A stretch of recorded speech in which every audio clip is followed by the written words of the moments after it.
अस्सलामु अलैकुम। एक दाना आदमी की गाड़ी गांव के करीब ख़राब हो गई। उसने सोचा कि गांव में किसी से मदद लेता हूँ। वो जैसे ही गांव में दाखिल हुआ तो उसने देखा एक बूढ़ा शख्स चारपाई पर बैठा है और उसके करीब मुर्गियाँ दाना चुग रही हैं। उन मुर्गियों में एक बाज़ का बच्चा भी है जो मुर्गियों की तरह दाने चुग रहा है। वह हैरान हुआ और अपनी गाड़ी को भूलकर उस बूढ़े शख्स से कहने लगा कि ये कैसे खिलाफ कुदरत मुमकिन हुआ कि एक बाज़ का बच्चा ज़मीन पर मुर्गियों के साथ दाने चुग रहा है। तो उस बूढ़े शख्स ने कहा, दरअसल ये बाज़ का बच्चा सिर्फ एक दिन का था। जब यह पहाड़ पर मुझे गिरा हुआ मिला, मैं इसे उठा लाया। ये ज़ख्मी था, मैंने इसको मरहम पट्टी करके इसको मुर्गियों के बच्चों के साथ रख दिया। जब इसने पहली बार आंखें खोली तो इसने ख़ुद को मुर्गी के चूज़ों के दरमियान पाया। ये ख़ुद को मुर्गी का चूज़ा समझने लगा और दूसरे चूज़ों के साथ साथ इसने भी दाना चुगना सीख लिया। इस दाना शख्स ने गाँव वालों से दरख्वास्त की कि यह बाज़ का बच्चा मुझे दे दें तोहफे के तौर पर या इसकी कीमत ले लें। मैं इस पर तहकीक करना चाहता हूँ।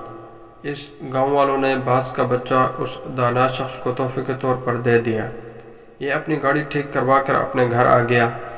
वो रोज़ाना बाज़ के बच्चों को छत से नीचे फेंक दिया करता, मगर बाज़ का बच्चा मुर्गी की तरह अपने परों को सुकेड़ कर गर्दन इसमें छुपा लेता। वो रोज़ाना बिला नागा बाज़ के बच्चे को अपने सामने टेबल पर बिठाता और उससे कहता कि तू बाज़ का बच्चा है, मुर्गी का नहीं, अपनी पहचान कर। इसी तरह उसने कई दिन तक उर्दू, पंजाबी, सिंधी, सराइकी, पश्तो हर ज़बान में इस बाज़ के बच्चे को कहा कि तू बाज़ का बच्चा है, मुर्गी का नहीं, अपनी पहचान कर, अपने आप को पहचानने की कोशिश करो। आखिरकार वो दाना शख्स एक दिन बाज़ के बच्चे को लेकर एक बुलंद तरीन पहाड़ पर चला गया और उसे कहने लगा, ख़ुद को पहचानने की कोशिश करो, तुम बाज़ के बच्चे हो। और उस शख्स ने यह कहकर बाज़ के बच्चे को पहाड़ की बुलंदी से नीचे फेंक दिया। बाज़ का बच्चा डर गया और उसने मुर्गे की तरह अपनी गर्दन को झुकाकर परों को सुकेड़ लिया और आंखें बंद कर लीं। थोड़ी देर बाद इसने आंखें खोलीं तो उसने देखा कि ज़मीन तो अभी बहुत दूर है। तो उसने अपने पर फड़फड़ाए और उड़ने की कोशिश करने लगा। जैसे कोई आपको दरिया में धक्का दे दे तो आप तैरना नहीं भी आता हो तो भी आप हाथ पाँव मारेंगे। थोड़ी ही देर में वो अपने आप को बैलेंस करने लगा, क्योंकि बाज़ में उड़ने की सलाहियत खुदा ने रखी होती है। थोड़ी ही देर में वो ऊंचा उड़ने लगा। वो खुशी से चीखने लगा और ऊपर जाने लगा। कुछ ही देर में वो उस दाना शख्स से भी ऊपर निकल गया और नीचे निगाहें करके उसका एहसानमंद होने लगा। तो दाना शख्स ने कहा, आए बाज़, मैंने तुझे तेरी शनाख्त दी है, अपने पास से कुछ भी नहीं दिया। ये कमाल सलाहियतें तेरे अंदर मौजूद थीं, मगर तू बेखबर था। यही मामला हम लोगों के साथ है। हमारी एक ख़ास शनाख्त है, हम एक ख़ास उम्मत के अरकान हैं, हम एक एटमी मुल्क के शहरी हैं।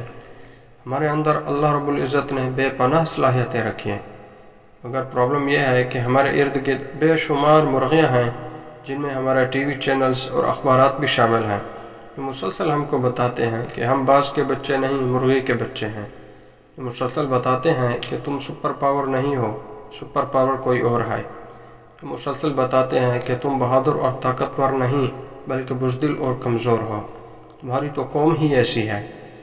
कामयाबी की शर्त यह है कि हम ख़ुद को पहचानने की कोशिश करें, ताकि हम एक बेहतरीन उम्मत और बेहतरीन कौम बनकर इस मुल्क की तामीर और तरक्की में अपना किरदार अदा कर